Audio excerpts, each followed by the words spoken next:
Pilot school is pretty weird. The FAA is government ran, and what I was told when I went into pilot school, and I'm sure it's different between all, they recommended I don't say I'm dyslexic. Yeah. And as far as accommodations, they kind of look at that like, so you need an accommodation? You need extended time? Or what are you going to do if that airplane goes down? Nope, no good. Yeah. This is Megan, owner of Dyslexia on Demand. And I'm Eryn, owner of Advocate to Educate. And we are the Don't Call on Me podcast.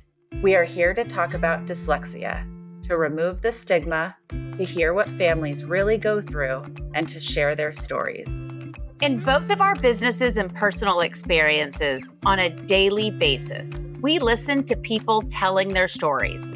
Many of heartbreak, many of struggle, but most all have a silver lining, even eventually. It's all about the stories. The more we share, the more we realize we aren't alone and we are a community. No, a tribe standing together. Today's episode is sponsored by Dyslexia on Demand. Dyslexia on Demand uses only the highest trained dyslexia therapists, and it's all one-on-one and individualized to your child's needs. The best part is that it doesn't matter where you're located because it's all virtual. Visit us at dyslexiaondemand.com to learn more. Today's episode is sponsored by Advocate to Educate. We help parents navigate through the confusing maze of special education in public schools in California. We support families starting as early as preschool through 12th grade, creating individual education plans to support the specific needs of your unique and amazing child. To learn more, go to our website, advocatetoeducate.com. Welcome back, listeners, to the Don't Call on Me podcast. We are super lucky today to have two folks, a mother and son combination, to tell us about their journeys. And if you are watching on video, if you notice this super cool background for Colton, it's because a little thing that we happen to know, insider, and it's a cool little factoid, is that they were some of the Extreme Home Makeover benefit tours, I guess you would say, way back when. So that's a cool little nugget that probably won't come out in our podcast. But welcome, guys. All right, Wait, go ahead. Wait. You were on like Extreme Home Makeover, the show? Yes. Yeah. What the? I know. Send me the link immediately. Okay. Yes. Anyways, I've watched Colton, it in the past. was that fun? Oh, yeah. One of the top 5 things in life that you experience. How old were you? 13. Oh my God. Yeah. Okay. So cool, right? So cool. Well, why don't you guys take a second to introduce yourselves? I'll go first. I'm Colton DeAth, 31 years old. I am dyslexic, and I'm right now a commercial rated pilot working on building time. Yeah. And I'm Melanie DeAth, Colton's mom. I live in Brenham, Texas. I am a teacher, but I am also do animal rescue, and I'm a diagnostician. Yep. And you're a Celt. You can't forget that part. And I'm a Everybody Celt, needs to know about Celt. All right. For our listeners that don't know what a diagnostician is or a Celt, can you give us some information? Describe what those two things are. Yeah, a diagnostician, I'm trained to administer standardized evaluations and determine weaknesses in a child, and sometimes make, determinations as far as if they're dyslexic or dysgraphic or have other weaknesses that need special remediation. And a CALT is a certified academic language therapist. And so I am also trained to give dyslexia therapy to students with dyslexia. The perfect mother for Colton. Interesting. Completely. But I bet that's not where it started. No. Or that. It Of course didn't. not. It didn't. Do you want me to tell that? Well, I was going to say, speaking of, how about you guys kind of tell us a little bit about your journey, like how you got to where you are today, how you found out that you had dyslexia, Colton, and then just kind of how that played out in your life. Yeah. Do you want me to? I'll start, Colton, because he doesn't remember a lot of this early journey. So I can remember, but as a kid, you're just a kid bouncing around in school. And I mean, basically started out with, couldn't read, didn't know the alphabet. And I was behind the ball of where you should be, I guess, in the school district at that age. And then that's when mom kind of stepped in and started figuring things out. And I remember little pieces. Yeah, I mean, I didn't know what was going on. I was 6 years old, you know? You were 6. Okay, so mom was on it. Yeah, before Melanie jumps in, actually, because I'm dyslexic also, I want to kind of talk a little bit more about that time when you were 6, because while you don't necessarily remember exactly, you probably remember how it felt being a 6-year-old and not knowing the alphabet or that beginning phase of being dyslexic. Can you share with us kind of how you felt about school at that time or what you remember? Like, are you an individual that remembers hating school, liking school? Just how was it for you in the beginning? I luckily, in the beginning, I went to the same school district my mom worked at, so that was always kind of nice too. I did have a teacher that did yell at me a lot in the beginning, and I got switched over. And this is when you kind of find out good educators. And I got switched over to a class. Her name was Miss Vegas. And I still remember her clear as day. It was one of the sweetest ladies I ever met in my life. And she was such a good teacher. And I couldn't, read, do the alphabet, what you're doing in that process. And to go out and play time, you used to have to be able to spell a new word every day. And I couldn't spell anything. And I had a friend teach me how to spell CAT, cat. And so CAT cat was the only word I used every day. And she never said a word about it and just let me spell CAT cat. So I enjoy going to school, luckily, because of her, that woman as an educator herself. And I had good teachers throughout. I can't complain on that. Mm-hmm. So, except for the one that I had. Right. And do you remember did that one teacher like put you on the spot? What was she yelling at you about? Do you remember? The bad one. It was so early on. That was a time when I didn't want to go to school. And my mom noticed it. And I think I was in her class for like 3 or 4 weeks. I think she's just very strict. I almost would look back and say she was a few years past retirement. She should have retired a little sooner. I always feel like that's like part of every person's description when they have a teacher like that, sadly. Yeah. So, Melanie, I noticed that you're tearing up like that memory. I know it's super hard as a parent to watch your child struggle, and it still triggers you today, I guess. Yeah, definitely. Yeah. Colton actually said to me, I know is and thee and teachers yell at me. He told me that. He doesn't remember saying that, but he did. And, they were getting him to memorize the books. He was in reading recovery, where they would just put the books in front of you and he had to memorize them. And he would memorize them, but it was really hard for him. And he was pretty much shutting down. Thank goodness for Miss Fakis, because I got him moved out of. I feel sorry for when you're not a parent and an educator working in a school and can see that and move him from that teacher into another classroom that was a better fit to help him out. Because if not, he would have been in there with the other teacher getting yelled at all year. So. Well, and what's so sad as an advocate supporting families now, when parents ask me, hey, can you advocate to get my child out of X class because the teacher is just not following accommodations or they're forgetting they get extra time and then getting upset at them because they're not doing well and asking them, well, did you study? And all these condescending things. What's so frustrating is that a lot of times asking for a different teacher doesn't go well, just generally speaking, because the parents come in and they're like, well, I don't like this teacher for X, Y, and Z reasons. But when it's this reason, when it's because the child's dyslexic and the educator is either close to retirement and they're like not going to learn anything new and they don't know anything about dyslexia, or it's a brand new teacher, or let's just say it's a teacher that doesn't understand how traumatizing it can be for kids with dyslexia, that basically means that the rest of the year, your child is potentially going to gain trauma that will affect them later in life. So it's so frustrating for me when I'm trying to explain that to the administrator to say, we're not just asking because we don't like somebody or even because that teacher is more strict or mean. it is genuinely because we are trying to dodge a potential situation that's going to lead to a mental health need that could stick with that person for the rest of their life. But of course, when they hear an advocate say that, they're like, yeah, whatever. You're so dramatic. How do you know this is going to be fabulous? And they do all the things that they do. But ultimately, we're just trying to protect that child from being traumatized because that is what happens.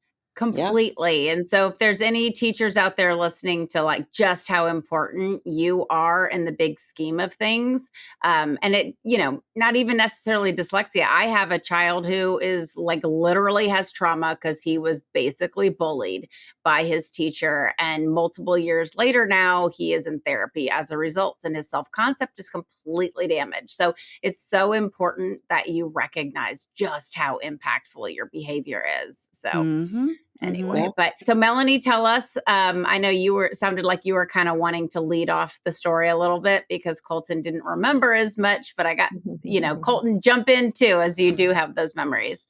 Yeah. So when he was struggling and it was really difficult to switch teachers, it definitely had to be about that it was affecting Colton in ways that made him kind of go internal so much that he didn't even know he wasn't participating. And we had to go through quite a bit. But it did help that I was there and knew how to go about that process because it's a difficult process. I was teaching inclusion at the time. So special ed, when I started, was really self-contained quite a bit and just getting those kids out into inclusion. So I was big on inclusion and in supporting all the kids and getting them all to work together. And I took a training in dyslexia as part of my special ed training. And I used both my sons as the guinea pigs to test, and I knew my boys were struggling, but I thought we're going to work this out. It'll be fine. And when I tested my boys, I brought the papers in front of the expert, and they put it on an overhead projector back then. Yeah. And it went up on the overhead, and they were going through it, and they're like, "Your boys are both dyslexic." And I just about dropped, I'm like, "They're what? I'm a special ed teacher. How is it that my boys are dyslexic?" And I never knew. And this was, if Colton's 31 now, so that's 25 years ago. So from there, I kind of made it my business to make changes. I worked in the school district and got more dyslexia interventionists involved. They were tested by their diagnostician on top of the testing I did and determined with dyslexia. And I started doing reading intervention, went to Night House, took it upon myself to learn more. Decided if I didn't know my own boys were dyslexic, how many children can I help by getting this training and knowing really what I'm doing? So that's kind of where it went. And Colton got the intervention. Weren't me and Gracie were the first two students in dyslexia program at Orton. And they came in with some of my special needs, like self-contained kiddos. And it was kind of also interesting because it was kids that Gracie, I think, was pretty surprised. Yeah. I was like, that's what the mom does, whatever, Yeah, you've seen these kids before. Yeah, I remember that. So Gracie was in your SDC class, you're saying, and then you were able to work with Colton at school?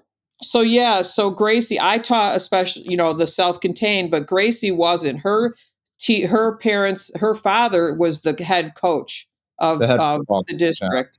Yeah, and her mom was also a teacher, and they were pretty affluent in the area. And she had gotten Gracie tested outside of the school as well. It just so happened I took this training. Gracie got this training. She's, so we had two parents saying, "Look, we need this intervention." So they allowed me to do my intervention during an hour of my self-contained special ed. So Gracie, the coach's, daughter, and Colton came into my class with my self-contained special needs children and got their intervention that way. That is unique and probably a one-off for all of our listeners because that would never fly in a California classroom. But lucky for Colton and Gracie, that is such a gift that you were able to also work with him in a way that Colton, you were open to it because, I mean, maybe there was some extra treats here and there. I have no idea how you motivated him, but my mother knew zip about how to help me.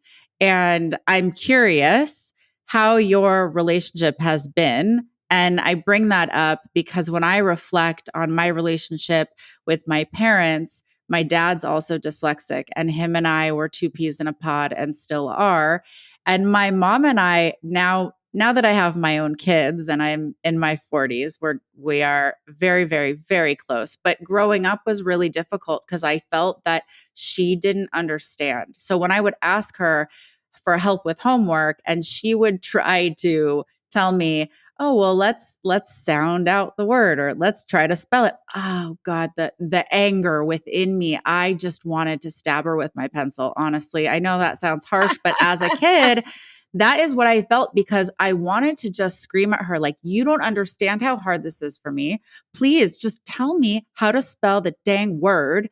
And now looking back, I mean, I know she didn't really know when she said to sound it out, like she had no idea what she was talking about technically, but still she was doing the best that she can. But I feel that because she didn't know how to help me as a child, I interpreted that as she doesn't understand me. And that really drew a line in the sand between my willingness to work with her on school assignments. And my dad was like, ask your mother. I can't help you. So it was kind of that I remember working with her and being so frustrated all the time and annoyed at just her suggestions. But it was really because I felt she was judging me. So I'm just curious how your relationship was maybe, while you were working with him and after, and from Colton, your perspective as well, because your mom as your teacher, that's an interesting It's both perspective. sides. You can say your mom, you felt like she didn't understand you.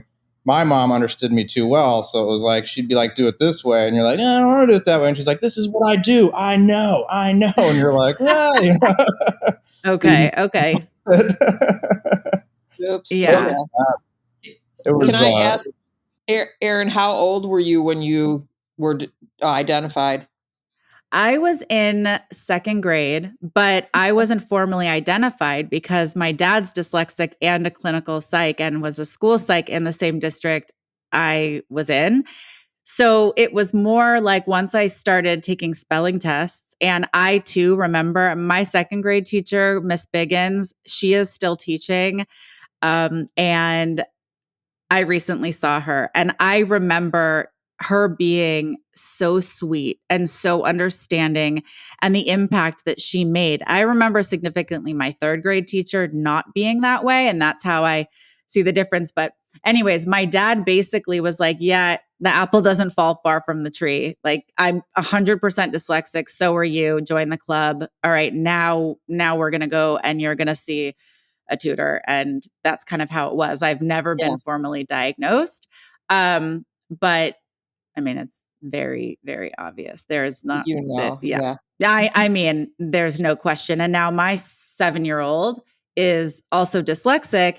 And same thing. It's like, we're just a different breed. I don't know how else to put it. Seriously, there's so many characteristics of a dyslexic individual, so much more than just their ability to spell and read and things like that I have been able to identify in my son.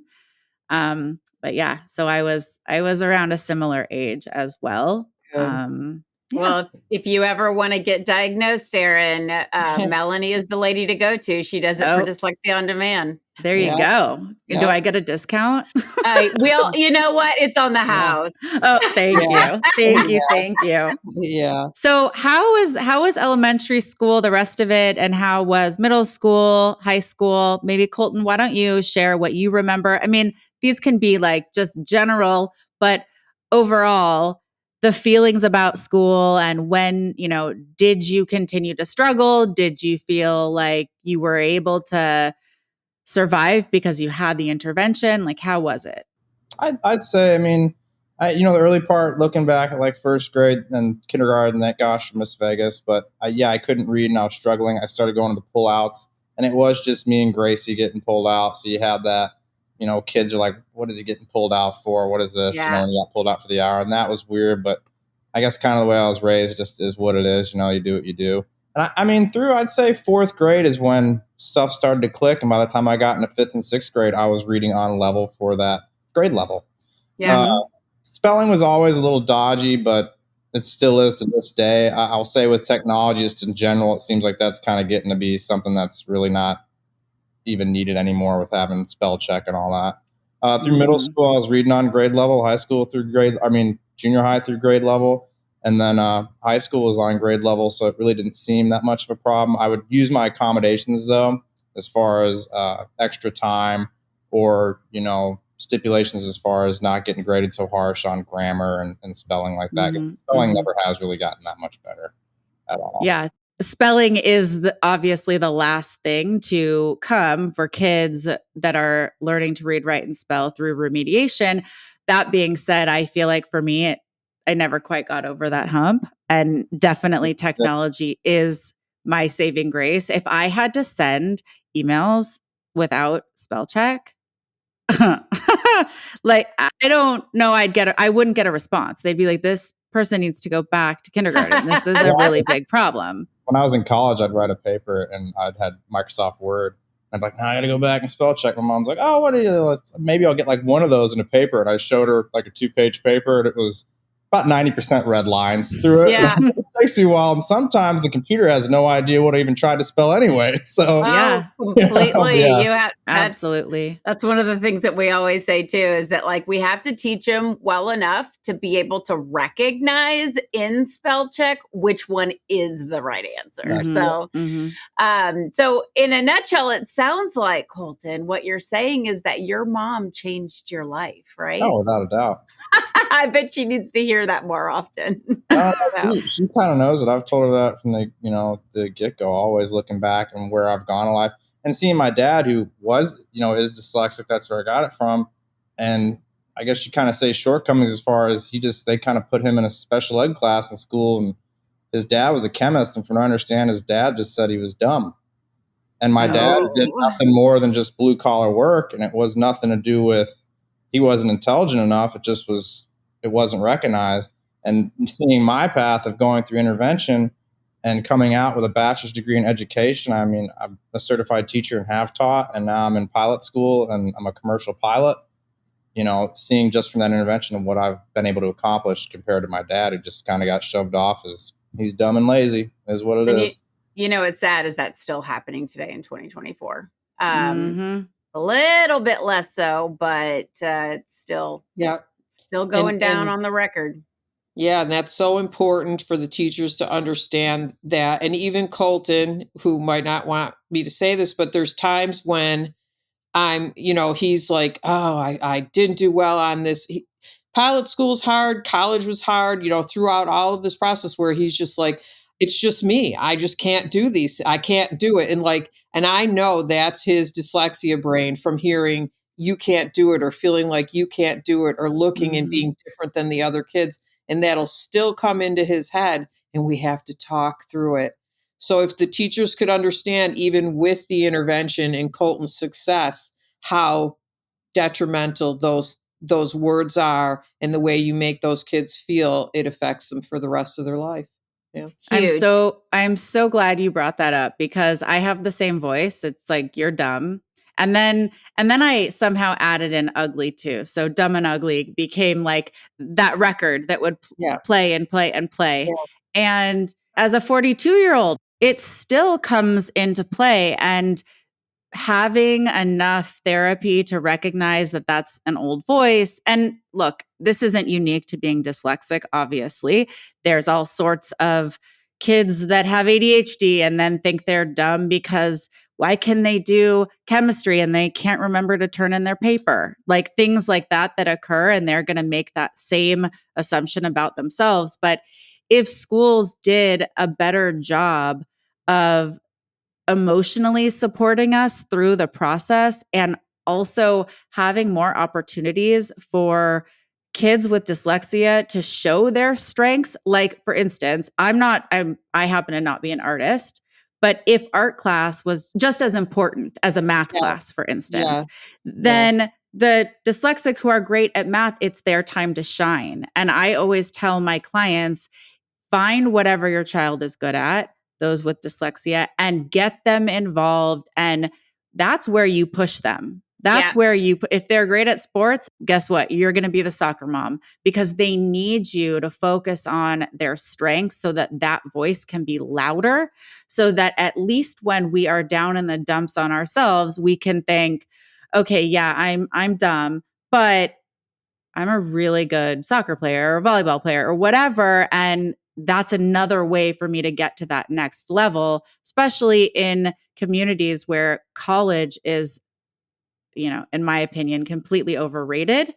It's just, if not, it's even more important because sometimes, yes, kids are going to get intervention, but they're still dyslexic. Most of the time, there's still going to be what could be considered a shortcoming in the realm of whether it's how fast you read or how you comprehend or your spelling. And that's a constant reminder because we live in an age where we have to read constantly. So just kind of piggybacking off of the commentary about teachers just assuming it's laziness, etc. I am going to I just happen coincidentally to be working on a presentation right now. And so I have a stat for you because I'm looking at the slide, but it's from a research study that understood.org did. And 33% of classroom teachers and other educators believe sometimes what people call a learning or attention issue is really just laziness. So that is just like crazy. But not surprising. I mean, to me, not surprising, but I think it's something that kind of everybody needs to hear. So, so listening to that conversation that you were like reading at grade level, but now you're a pilot. Tell us a little bit more about what your dyslexia looks like on a day-to-day basis. And what do you consider to be like the strengths related to it or the weaknesses related to it? What super strengths do I have from dyslexia? All in all, I guess, is we're very, what you said, right brain thinkers, which is like 3D thinkers, and everything that I've done as far as horseshoeing and being I was a teacher, but I taught ag mechanics. So it was nothing but welding, carpentry, electrical. And then pilot is also, it's a skill job. So working with building a skill basically. And I'd say that's where I strived at. It was nothing to do with, I guess, more or less my reading skills to get me through those. So that being more skill based, that's how I've gotten by and been successful. Are you a book reader? I am not. Just to put it out there. Not at all. Not a book reader. If I could do audio, not much a book reader at all, but audio is probably the best as far as going towards getting through a book. In my household, it's really funny because I'm always listening to audio. And like any room my husband walks into and the audio's on, he's like bombarded by the audio. And to him, he's so far from dyslexic, he's on such the opposite end of the spectrum. He's like, God, doesn't that just drive you nuts? Like all this yapping in your ear, like how can you deal with it? And I'm thinking, that is how I get information. What do you mean? Like this is my lifeline right here. So I find it interesting and that's why I asked the question, because there's some people that really can't handle that input. But for you and me, it's the best way to get information. Yeah. As far as things that have happened, throughout, I remember being in education class. I told Mom this story. We had to make a lesson plan on how salary changed throughout the years or something like, I think it was how salaries changed. I don't know, economic. The economy. Yeah, the economy. And I thought it said, was it slavery? I thought the word was. So I did a lesson plan on that. And when I got up to present, they were like, what? Oh, that is so good. That is so good. I remember when I was teaching, writing on the whiteboard was just my biggest fear. So instead, I would just ask I taught middle school SDC, and I would ask the kids, like, okay, they'd call something out to write on the board. I'm like, how do you spell it? And they would be looking at me like, aren't you the one that's supposed to spell it? And our whiteboards would just look illiterate, honestly, because I'm thinking, well, their spelling might be better than mine. So let's see if we can get them to support me. But there was a lot in teaching that I remember kind of probably because I didn't read the directions enough times, or I just skimmed through them. Like my first year of teaching, I didn't know we needed to turn in lesson plans. Oh my God, it was so embarrassing. And of course, I couldn't tell my administrator. So I just made them up at the end of the year because that's what you do, right? I guess you just fake it. But it's because I missed the memo, and I probably didn't read the memo, to be quite honest. So anyways, yeah, teaching was a blast, but I was able to connect with those kids so much better because I truly understood their struggle. I really did. And I don't know, Colton, how was it for you connecting with kids? When I was taught ag mechanics, so I'd say 99% of my kids, 90% of them, they all were dyslexia or severely ADHD anyway. And I remember getting in front of the whiteboard and had to spell out a word, and I'd look back and say, how do you spell something? And they'd look at me and go, I don't know. Right. Like, oh, yeah, we're on the same wavelength. We all have no idea, These exactly. are all dyslexic kids. But it was fun. It was honestly one of the funnest jobs. I had two professors, Dr. Frazier and Dr. Lamberis, through all 4 years of my education. And what they beat into my head, and I think is like the prime fundamentals of teaching to me, was they were always like, it's never the student's fault, and you got to actually like them no matter what. And that's how I went into education the whole time I taught, and it was successful for me. Is it was never the kid's fault, and I always liked him. I generally did. But that was what I took away from those education classes, and Frazier and Lamberis would just beat into it all the time. I remember them telling stories. If you have a class with 24 kids in it, and you just got this one kid that you're like, oh, it's this kid's fault. Why my class? This class is out of array, and I can't get them to handle. And they go, it's not. It's your fault. It's not that one. Wow. And you need to make it work. I had very good professors, very good. And you that did was a what they great did. job. Right. And you did a great job with those kids. And that's how I taught them. They were fun. Well, all right, I'll say he would come home and say, I went in there in ag class, and most of those kids sit and they play on their phone, and the teacher picks out a few of them that they can trust to go out and work in the shop. And Colton got every single kid, even the most difficult, most challenging kid out there making something. And not just something. It's like this kid's making a bench, this kid's making a desk, this kid's making a rocking chair. Right, Colton? You got all those kids. It all comes from that fact of just liking them. It's never their fault. And also, too, you is your personality. I mean, if you go in there excited and you want to go out in the shop, even the coolest kid, that I'm not into that, eventually they kind of feed off that energy, and they're going to be out there too, having a good time. And that's just how I made it work. That's awesome. And that is such sage advice that came from those professors. I mean, as somebody who also has an education degree, that was never brought up. Pretty much when I look back at my education degree and knowing what I know now, I'm like, what did I gain out of that? Not really sure. But that right there, like those two words of advice, I wish that had been drilled into my head. You have to figure it out. Or like things like, to really manage a classroom, you have to understand, you have to get into the head of the kid, right? Or just understand what motivates them. That was never told me. I had to teach for years before I figured that kind of stuff out. And I remember Dr. Frazier was, going and introducing yourself each morning, asking the kid how they're doing. Yeah. And not only did he tell us to just do that, he actually practiced what he preached. And I remember our first class that we had at Tarleton was an introductory to ag education. It was 84 students in an auditorium. Dr. Frazier would go around and shake everyone's hand and ask you how you were doing today. Yeah. Sit right there at that door, and if he missed you, he'd walk up to you in the aisle and shake your hand and never missed a day, ever.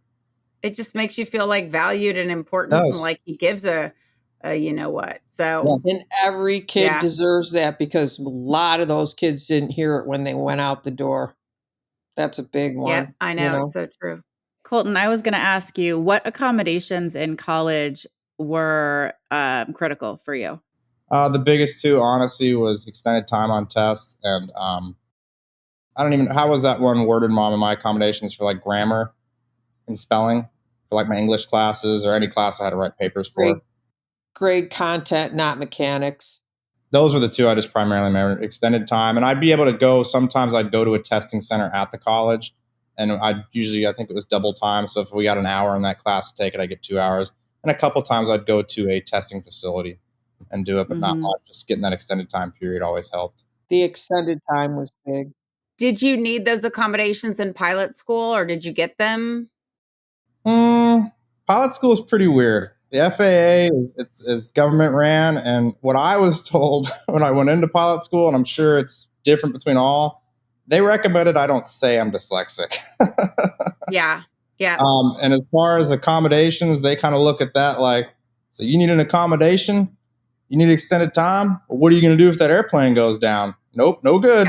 Yeah. They didn't. That's, I'm pretty sure, how the military is also, because we had like an adult go through dyslexia therapy because they knew that would be something they would face in the military. And that was like so important to them that they got in. So I think it was like a special forces or something. But anyway. Yeah.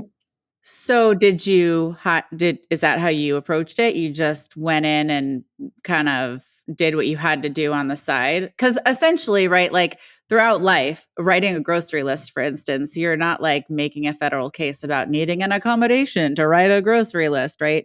And in pilot school, my guess is I have never in my life sat in the front of a plane. So like, or it's the cockpit, right? That's what it's called. Like never in my life. Okay. But I have peered in. And to me, looking at all of that, it looks like something a dyslexic could actually learn, because it's not that we're not reading textbooks here. This is all hands-on. This is all, what do I do to manage this? But is there reading? Like when you're flying a plane? Yeah, you should learn about the aerodynamics of it. There's a lot of groundwork as far as your aerodynamics and learning about, your electronic systems. Like I said, we had G1000s, learning about instrument approaches, all that stuff. But it was all self-learned, so I could do it however I wanted. If I wanted audio or however method worked for me, they really never really even had grounds with an instructor. You just kind of self-taught as far as that. Okay. In an airplane, that was what I've always excelled at, hands-on. So in the airplane, generally, if I read it in a book, I almost kind of be like, I don't understand. And as soon as I got in the airplane, I was like, oh, got it. Yeah. So I'm going to go and ask you one of our kind of very pivotal questions that we ask everybody. And you do seem quite well adjusted, Colton, but everybody has one of these, and it's your inner voice. So what would you say that your inner voice says to you? When I start struggling, and everybody struggles, I don't know anybody in the pilot world that just went ahead and went in there and whacked out of the park and was great at it. I'd say more is, and my mom says it's that self-esteem that I probably got throughout the years of school, of never feeling like I was good enough. I'm hard on myself. It's my fault. I can't do it because I'm just not good enough. I'm just not smart enough. I'm just dumb enough. I try to succeed at this. I'm very hard on myself. Which kind of comes out too. It's, I guess, a fine line is being hard on yourself too. I think does make you push that extra mile to be good, but at the same time, it could set you back too if you're too hard on yourself. Well, and there's a reason we ask everybody that, because everyone's answer is more or less the same for everyone that we interview. So, I have an inner voice, but it's different than yours. Coincidentally, it's pretty much the same. You just pretty much listed off all of the ones that we hear from everyone we interview. Colton, what advice would you give to somebody that was 7, 8, 9, and they were just about to start dyslexia therapy? And, that's quite a big hill to climb for a little one. They don't even, they can't even see how big this mountain is going to be. Obviously this imaginary child is dyslexic. What would you want them to know? Actually, I was kind of faced this question for real in the school, as far as going through that phase is do it. Just kind of as you get older, the experiences come together, and you just kind of got to go through it and have the experiences come together for it to make sense, but trust the process, trust the people that are putting you through it. I had a student in my class that I thought this was funny because I look at my life like, oh, yeah, I'm a dyslexic guy, a crap show, you know? And one of the kids, he was complaining about life and just how it is and this and that. I'm like, he's like, after high school, it's all downhill. He's like, I'm just going to be a welder or whatever. And I was like, you don't know that. I said, look at me. And towards the end, they knew I was going to pilot school. Look at me. I shot horses for 12 years. I'm a teacher in a ag shop. And now I'm going to fly planes. And that kid looked at me and he goes, well, that's because your life is awesome, D8th. And I was like, what? Never thought that ever. I'm just sitting here struggling along. I was dyslexic, couldn't read, shoeing horses, fighting my way through college. You just have to trust the process and trust the people that are putting you through it and go through it. If it's put in front of you, do it. And as time goes on, that's when those realizations of how good it was and benefited you, come into play and you understand it. Yeah. And his perspective really shows you that everyone's perspective and how they see things are so hugely different. Yeah, it's the fact that from the outside, you probably look like you have it all together. And I think about this a lot when I think of individuals with kids that have really significant physical needs, like cerebral palsy or Down syndrome, when you can see it and they are faced with that every day. And ours is something that you can't see it, but it's deeply felt. And because I don't have a physical disability that is seen on the outside, I won't even pretend to compare or assume that I understand what it's like. But I think it's really interesting to bring up because had you been, knock on wood, in a wheelchair or, missing a limb or something, right, physical that they could see, would they have said that to you? And it's just something interesting to think about. Dyslexia it absolutely affects your whole life, yet it's not something people can see, so they assume it must not be that bad. Yeah. And especially if you're successful. I mean, I also went to college, got degrees, became a teacher. Now I have my own business. My mom's like, recently, she's like, gosh, you're such an entrepreneur. And I'm thinking, I am not at all. But from the outside, that's what it looks like. And in my head, I'm still that kid. It depends on the day. But when I'm having a day where I am sulking, I'm still that kid that just got, handed a book in 10th grade and is like, this is your novel for the next 2 months. And all I can think about is there a movie? Where are the cliff notes? And asking my best friend about the chapters we have to read. I still go into that mindset because there's no way, air quotes, like I can do it because of my limitation, which is it all in my head? Right? Like when we think about it, is it? Because I did get through it, but I think there was where you kind of came out on that part of saying is, and I think that has to do with a lot of, societies and fitting in on what's the woe of it. And you, I can't read. So you're real hard on yourself in those aspects. You're real hard on, I can't do that, but you need to focus on what you're good at. And you played at your strengths. The reading part, the spelling part didn't hold you back. I played on my strengths too. Don't let the fact that you can't read be the thing that's going to keep you down because it doesn't fit in with what I guess a society norm would be like, or those, I guess I'm trying to say it that the right way. I can't think of it, but yeah. Yeah. Well, yeah. And you were like lifted up, right? Because I'm sure that was the message that you did get.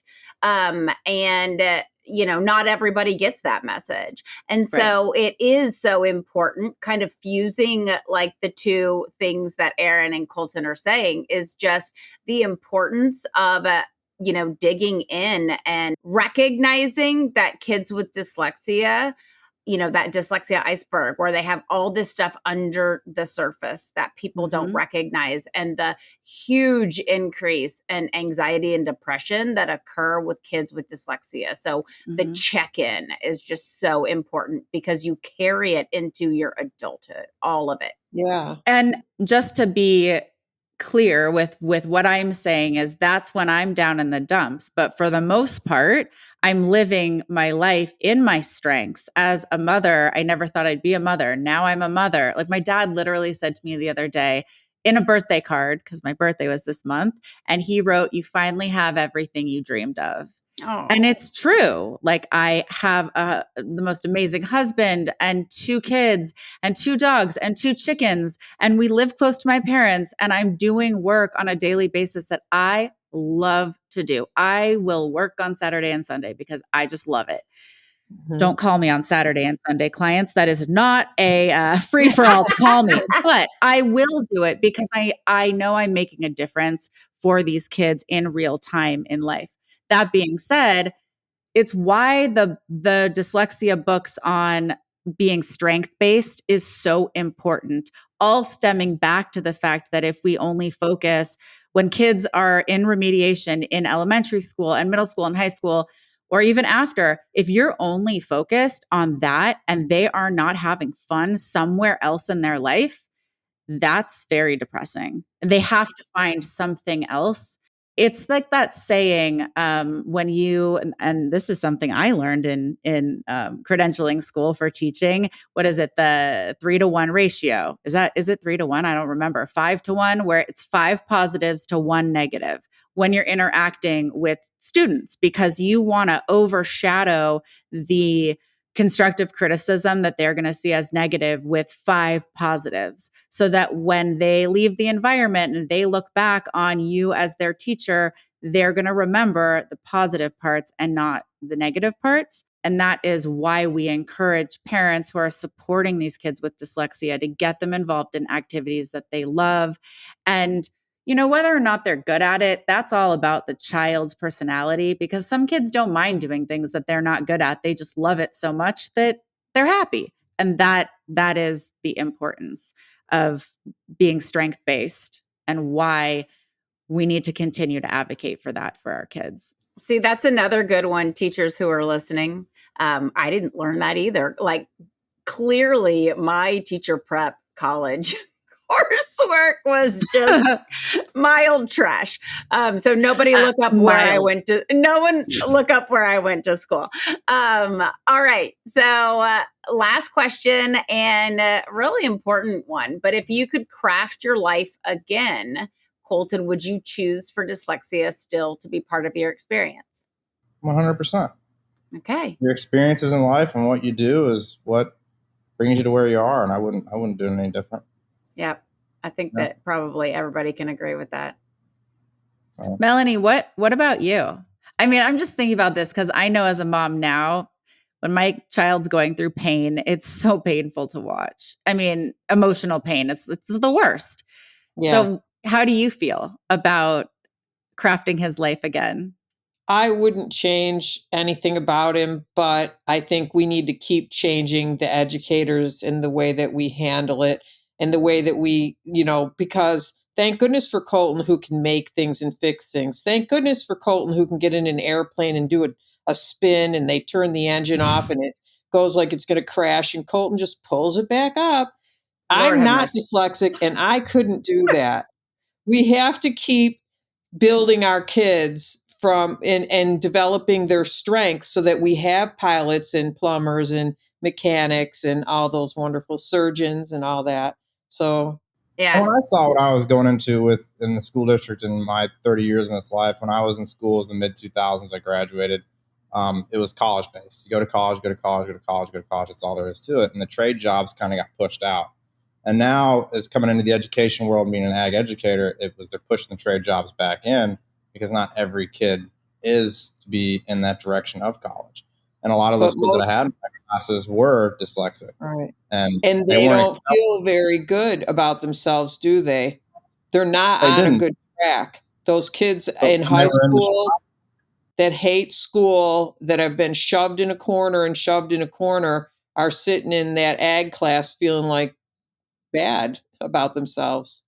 But well, I lived that because I went to UC Boulder my first year of college, and I came home so depressed I didn't even go back to get my things. I straight up just left. To this day, I really don't even know where obviously threw my stuff in the dumpster, but I couldn't even go back because I was in classes with 500 kids. It did not matter if you went to class or not. There was one test and that was it. And I ended up going to photography school, and my first bachelor's degree is in photography, because in my head, and after talking to my parents, I needed to do something tangible, something hands-on.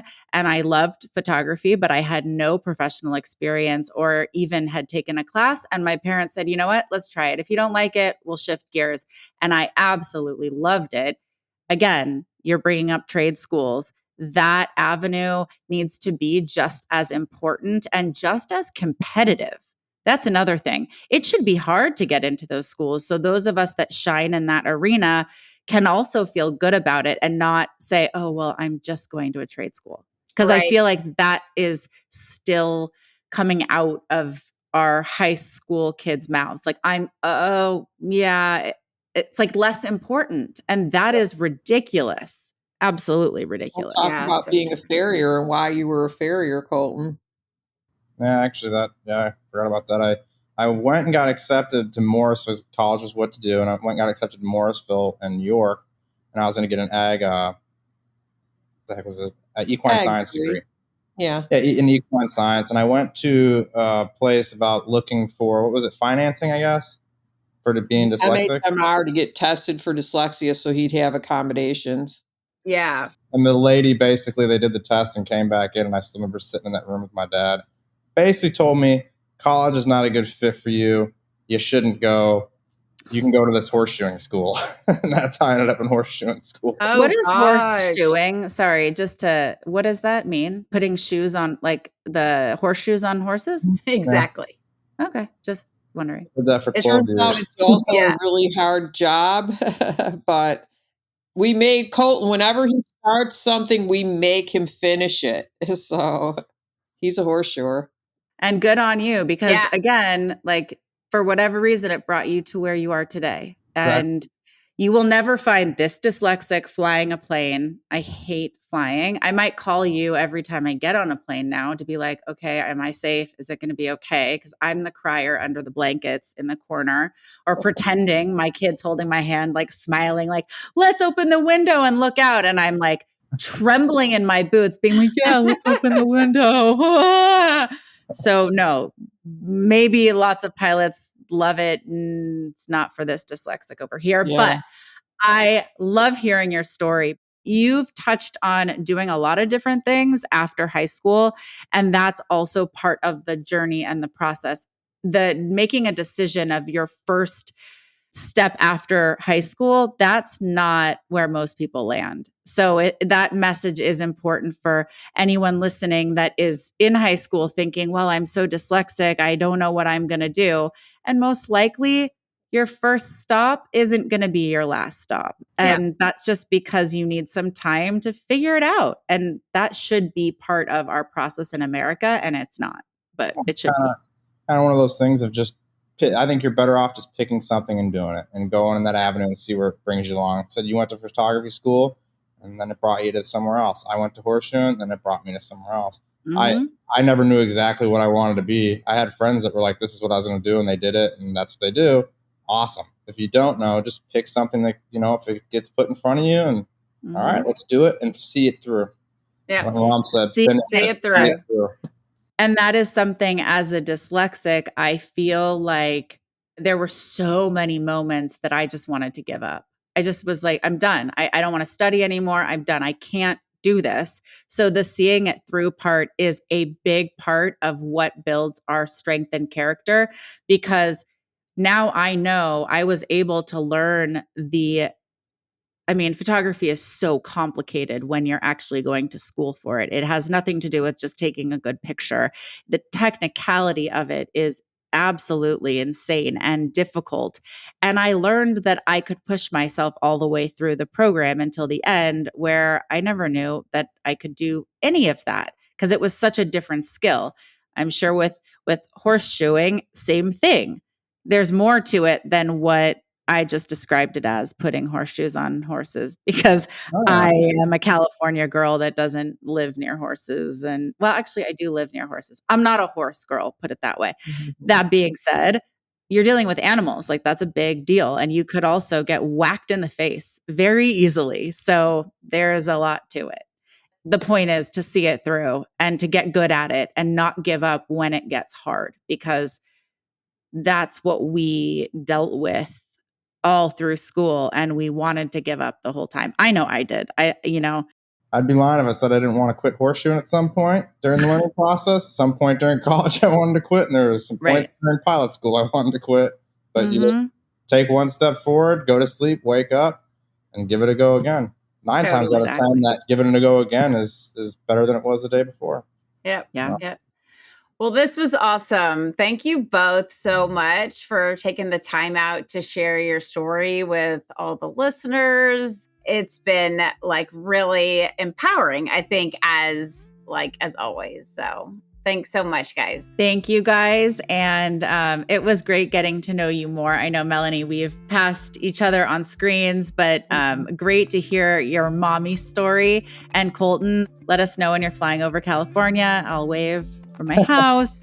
And then you can do like loops and I'll be like, I know that guy. I'll tell my dyslexic 7-year-old, you could be him if you want to. He's dyslexic. Yeah. So thank you so much. And listeners, tune in for our next episode. Bye. Bye. Bye.